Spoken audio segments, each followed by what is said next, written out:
All right, welcome to another edition of Ask Anthony Live. Remember, if you have a problem that you just can't solve, you can always email me at askanthony@firstcoastnews.com. And today we want to talk with Jason Belcher. He is the president and CEO of our local Better Business Bureau. And I want to bring Jason on because I get so many questions from many of you. If you're having issues with some of our local businesses, with contractors, you want to know how to contact the Better Business Bureau, kind of how things work there within the organization. So I'm so glad to have Jason joining us today. Jason, welcome. Thank you. I'm glad to be here. And Jason, let's just kind of talk a little bit about the Better Business Bureau and what you guys do in the community. Absolutely. So one of our key functions is to help build trust in the marketplace.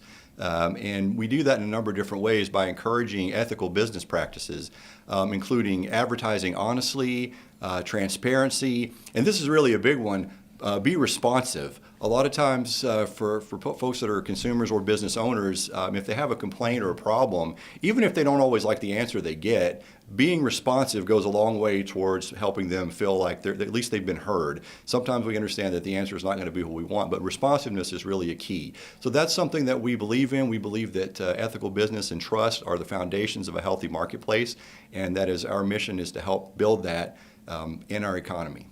Perfect. And while Jason is here with us, if you have any questions, if you're watching on social media, if you have any questions you would like to ask us, feel free to send in those questions. Once again, you can also email me at askanthony@firstcoastnews.com, and I'll try to get those questions answered for you. But Jason, one of the main things I wanted to talk to you about, we were just talking about this, different fraud and scams that are happening in our community. It seems like something different is happening every day. You wake up and there's something new that some scammers trying on people out there in our city. So from the Better Business Bureau perspective, let's talk a little bit about what you're seeing right now. So across the board, there's been an increase in both the type and frequency of different fraud activities and different scams. The FTC data is pretty convincing. Last year, according to the Federal Trade Commission, consumers lost over $12.5 billion to fraud. In 2024, that's the most recent year we have data. That's up 25% from the previous year. And the Government Accountability Office says the federal government lost 10 times that much, over $160 billion, to different frauds, mostly through improper payment. And business owners, too, according to the FBI, have lost about $16 billion in the past year due to different frauds and scams. So we're seeing it, across the board. There's just been a rise in the number of scams and the frequencies and the amounts of money that they're getting away with. And so what are you guys telling people right now to avoid these scams, how to stay away from them? Well, so the key is arming yourself with information and knowing how to spot a potential scam when you see one. There's a lot of red flags out there. For example, if you're dealing with an investment scam, that's one of the most common types and one of the most frequently used by fraudsters. They make one of the most amounts of money that way. It can start with an unsolicited message from WhatsApp. It could start from a text or an email. But there are some common factors you can look for to help you understand that you may be dealing with a fraudulent offer. One of them is a ridiculously high return on investment. So they tend to promise the moon. They'll tell you can make 200 or 300% return on investment, which is far above what a normal investment would offer. They'll tell you not to tell anyone else. They want to swear you to secrecy. That's a huge red flag. And think about it. If you're a legitimate investor and you have a legitimate investment opportunity, you'd want as many people as possible to know about it so you could get the most investment. So when someone tells you don't tell anybody, that's a red flag that you're dealing with a scam as well. And Jason, something I'm seeing right now, I just did a story about this last week, mentioning different government agencies that are being kind of the victims of different scams, the jury duty scam. That's another one that's coming around that I'm seeing a lot where people are getting calls from deputies or people even pretending. For example, in St. Johns County, they had someone pretending to be from the clerk of courts calling people saying, hey, you're going to get fined if you don't come in it's because you missed jury duty or you're going to be arrested. And a lot of people, they get nervous and they think, oh, this is happening. I need to go ahead and take care of the problem. And what these scammers are doing, they'll either say pay through Cash App or pay through Venmo, and then this problem will be taken care of. And that's something that we're seeing a lot where these scammers tell people to pay through these different apps that are out there. And unfortunately, some people fall victim to it, but that's a huge red flag when you're being asked to do something like that. Yeah, jury duty is, of course, very important. I've been summoned for jury duty before. It's really important as a part of our society and our self-governments. I would say for those, you're going to get contacted by direct mail. That's almost always how, in fact, that's the only way I know of that jury summons will come through the mail. The government's not going to contact you with a text or an email, and they're certainly not going to threaten you with a financial penalty or even arrest. Which I've actually seen that one too in the jury scam, which is scary, right? I mean, someone calls you up with a message or a text says, "Hey, if you don't answer this, you could face legal prosecution or fines." I mean, that's pretty scary. And I think the scammers want to use that fear as a psychological tool to compel the recipient to give them what they're looking for, which is either payment, as you mentioned, on a link that provides financial restitution, or what they really want, even if you don't give them money, is your personal identifying information, right? They want your social security number or your address or your birth date. They want to take all of those things and use them in order to carry out nefarious activities where they will get either take money from you or get paid in your name, which is just as bad.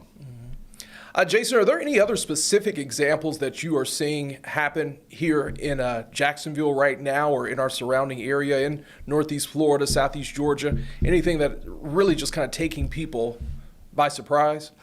For a long time during the summer, we had toll scams, which were a huge problem, Right. because the scammers know that people go on vacation during the summertime and they travel, and most of us that do. A lot of times when we're driving around, we don't remember exactly which states we went through when we were on an interstate highway. Could have been 3 or 4 different ones, and so you get a text message that says, "Hey, you went through this toll booth and you didn't make payment."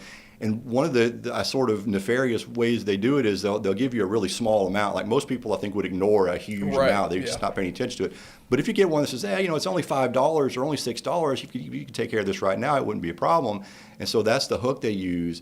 And a lot of people, what they don't realize is when you put that small amount in, they really just want your credit card number or your bank card number. That's what they're really after, and not the amount of money. So if you see that, it's a scam, because the toll companies will always send you a bill through the mail. That's how you will. Right. They won't text you. They won't email you. They don't operate that way. So look for an actual piece of parcel with your name on it and address from a toll company. That's how you'll get a legitimate payment if you went through a toll and you didn't remember to pay, or you didn't have like an Easy Pass or something like that.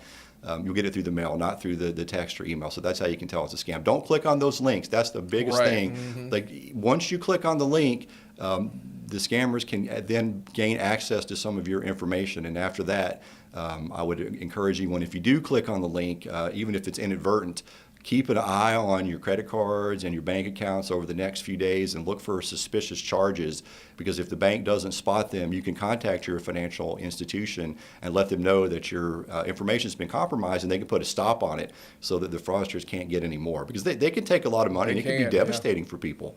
Yeah, Jason, I just got an email from a gentleman who told me he believes he's lost almost $1 million in an investment scam. I know that that's something that you were talking about a little earlier, and unfortunately, it appears to be the website that I see that he invested on. I don't think it's a real website. And one of the big problems, and this is something I notice when people fall for these investment scams, they'll put this money in, and then the people will tell them that they have to pay some money to get their money out, or to.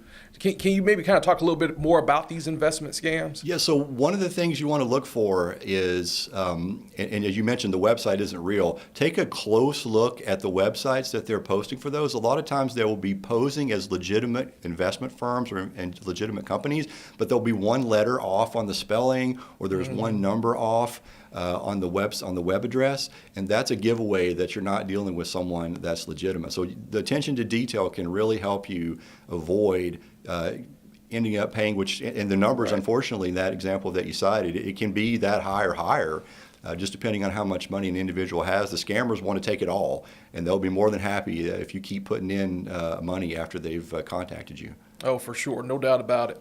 All right, Jason, let's kind of talk a little bit about the Better Business Bureau and filing complaints.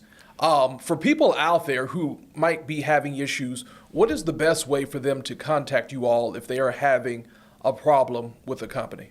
Definitely go to the web, betterbbb.org. You can go on there and you can contact us that way. That's the most efficient way. Of course, we also have telephone numbers you can call us, but I think the quickest way would be the website. And on there, you can file complaints if you have witnessed suspicious activity, or if you think you've been a victim of fraud. You can also report that to us, because we do track that information and we do share that information with our law enforcement partners. Of course, we're not the government. We're not a government agency Right. or law enforcement. We can't arrest anyone, but we can share, and we do share information with organizations who can.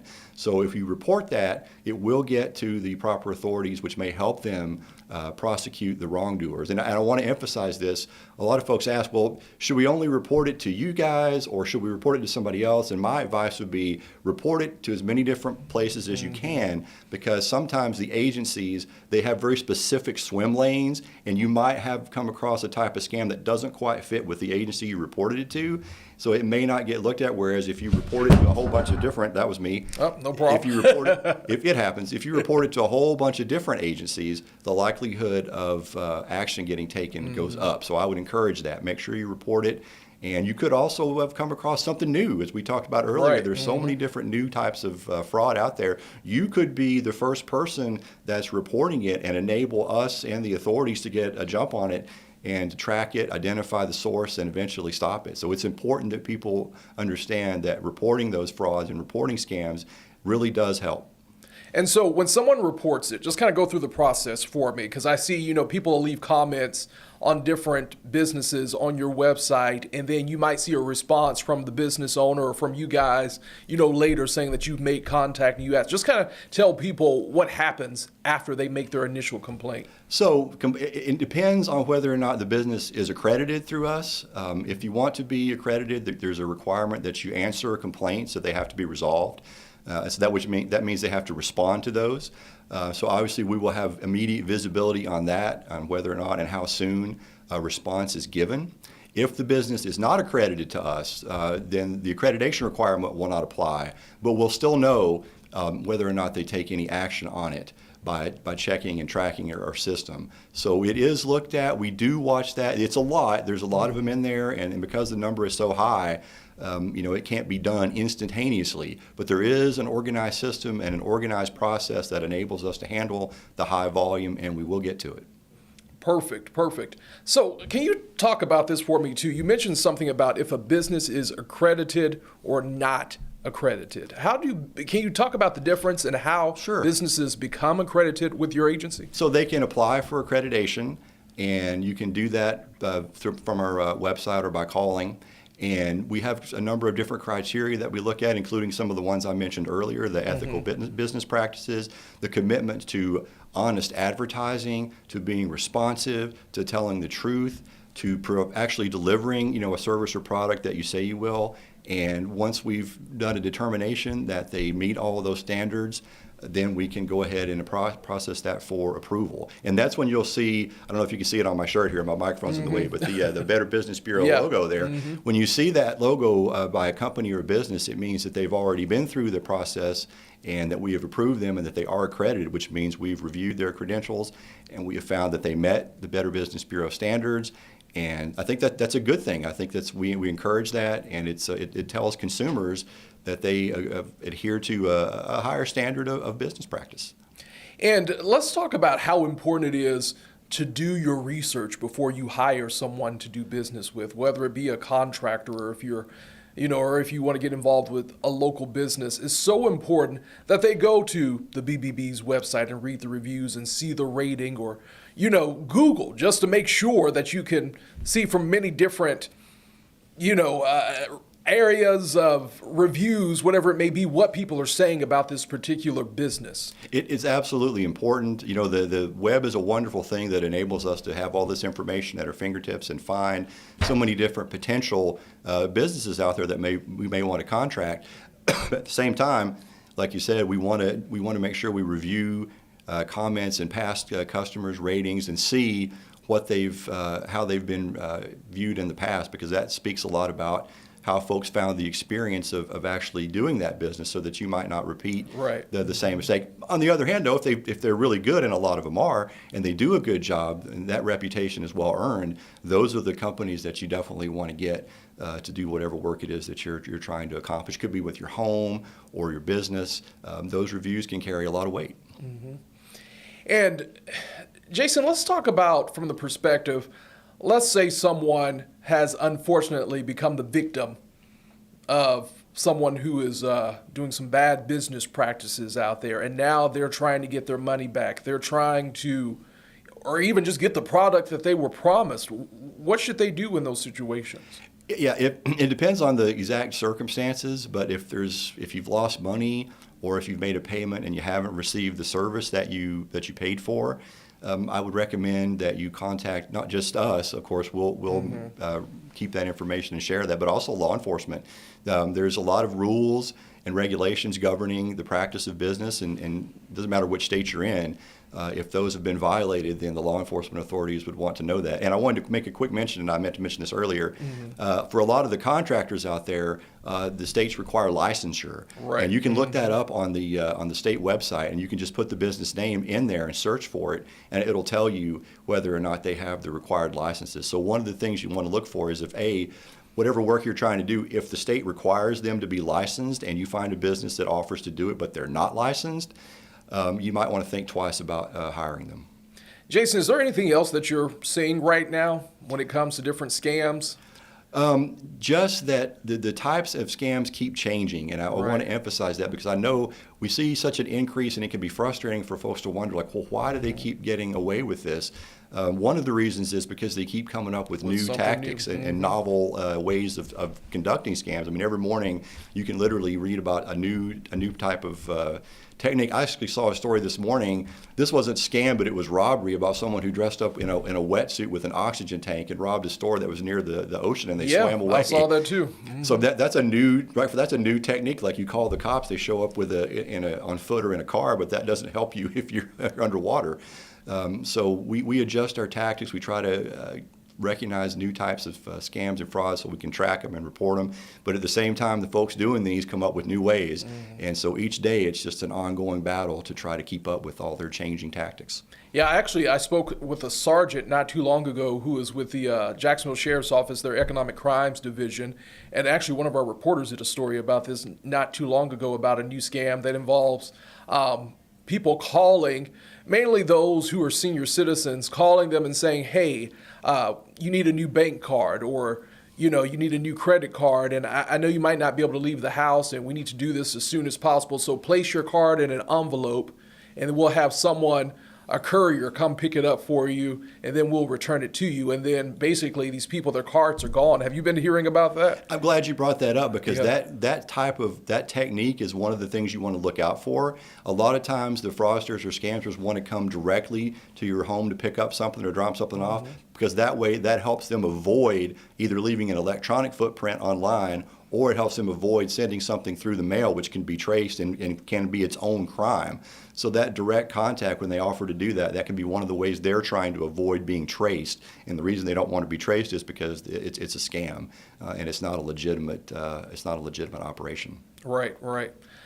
I was just kind of thinking about some of the stories that I've been working on recently. I know there's one that I've been covering for the past 2 weeks or so concerning a Jacksonville business that makes headstones to go at local cemeteries. And unfortunately, this business owner has been unresponsive. He has not been answering my calls. He has not been answering the calls of these families either. They've paid some, thousands of dollars for these headstones to be placed at their loved ones' graves, and they've been waiting some for more than a year, and they haven't gotten the product that they were promised. This is, unfortunately, something that happens. And I actually did look up this company. They have an F rating with the Better Business Bureau.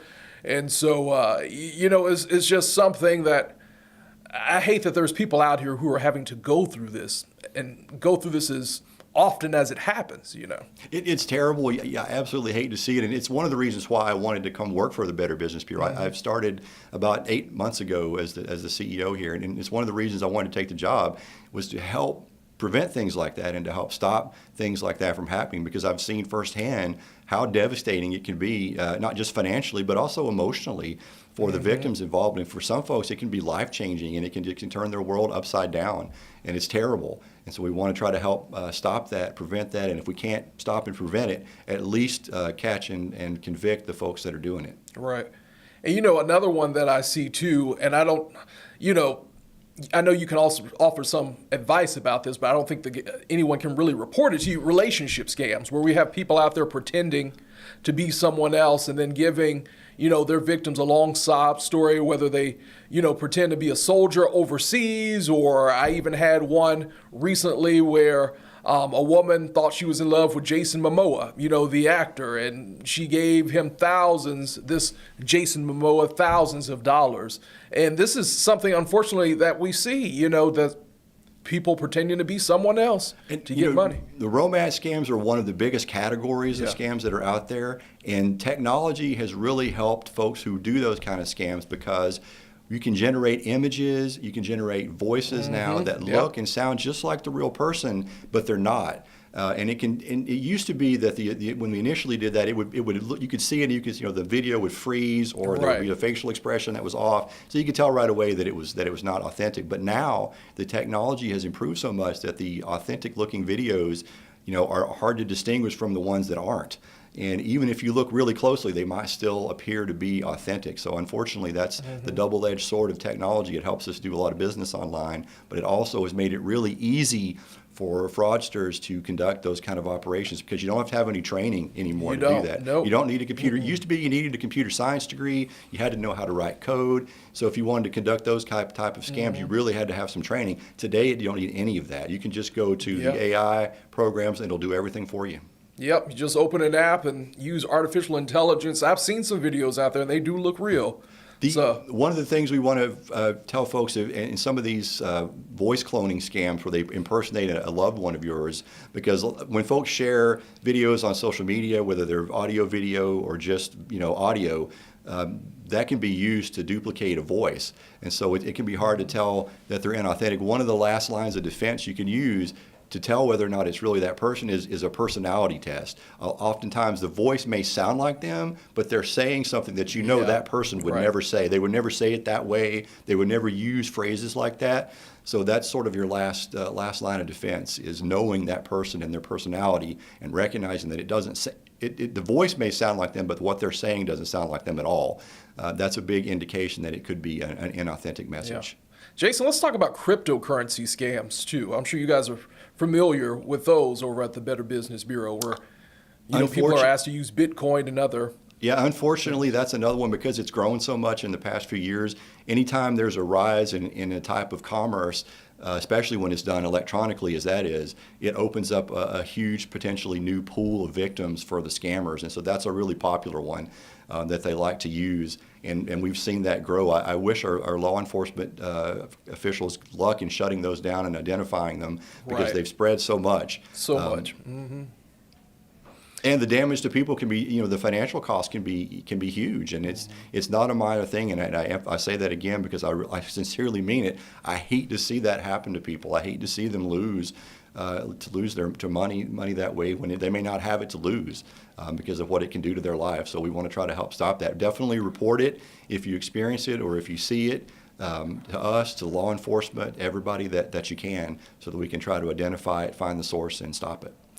All right, Jason, we have a few more minutes left. Just kind of tell people, just once again, about the Better Business Bureau and why you guys are here. Just kind of like your daily workings and what you guys do to make sure that people are protected. Sure, and I wanted to take just a brief moment and go into our history a little bit. It's pretty interesting. About 100 years ago, there was a movement that was launched to try to help improve advertising, and this was by businesses, for businesses, because business owners recognized that a lot of the scams and frauds out there were just ridiculous sounding ads, which were legal at the time, and promised people all sorts of things that they couldn't deliver. That was bad for business. It hurts legitimate businesses. When people fall victim to scams and fraud, they're less likely to engage in legitimate commerce. So it's harmful to the marketplace. And so that's sort of the genesis of the Better Business Bureau. That's how we got started in trying to clean that up and in trying to ensure that advertisements were if not truthful, that may be too much to ask, but at least accurate.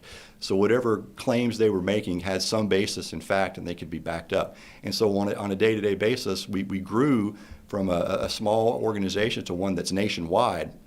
And that's really our strength, because we share that information with each other, so that something that happens, if there's fraud or scam in Florida, okay, we share that, and BBBs in other states will know about it, so that they can help spread the word and share that information, not just with our law enforcement officials, but with the public too. So we want to help track and prevent those in order to promote that trust that I talked about at the very outset, because that's one of our primary missions, is to help build trust in the marketplace, because we think it's important for business, and it's good for society at large too. Right, exactly. Trust. That's what it's all about. That's why I tell people all the time, always ask questions before you do business with anyone. When it comes to scams, if someone is calling you, contacting you, asking for personal information, verify who is contacting you before you give them any information. Because I try to explain to people all the time, once you fall victim to situations like this, it's hard sometimes to, get your money back. Sometimes it's hard, and sometimes it's impossible. You may have to cancel a bank card or cancel a credit card, and that's another. Identity theft is another huge area of fraud, where scammers will get your personal information and open up credit cards or bank accounts in your name that isn't yours, but they'll just run the charges up with no intention of ever paying it. And then you could be legally liable for the expense. So absolutely safeguard that personal information. When you receive those suspicious-looking texts or emails, don't click on that link. And as you just said, take a minute or two to verify and think about the transaction you're about to make. You don't have to be in a rush. That's one thing that fraudsters will always try to do. They want to pressure you. They want to use that pressure as a psychological tool to make you forget about the risk that you're taking, so that they'll get what they want. But you don't have to. They can't physically make you do it. You can take the time to pause and think and make sure that what you're doing is on the level. All right, Jason Belcher, President and CEO of the Better Business Bureau here in Northeast Florida. Jason, thank you so much for being here with us today. Any closing thoughts before we go? Start with Trust. We've got a new podcast that's out there. If you want to check it out, you can just do a Google search for Start with Trust, and we'll have that continue this conversation on that podcast. All right, Jason, thank you, and thank you for joining us. Remember, if you have a problem you just can't solve, you can always email me at askanthony@firstcoastnews.com.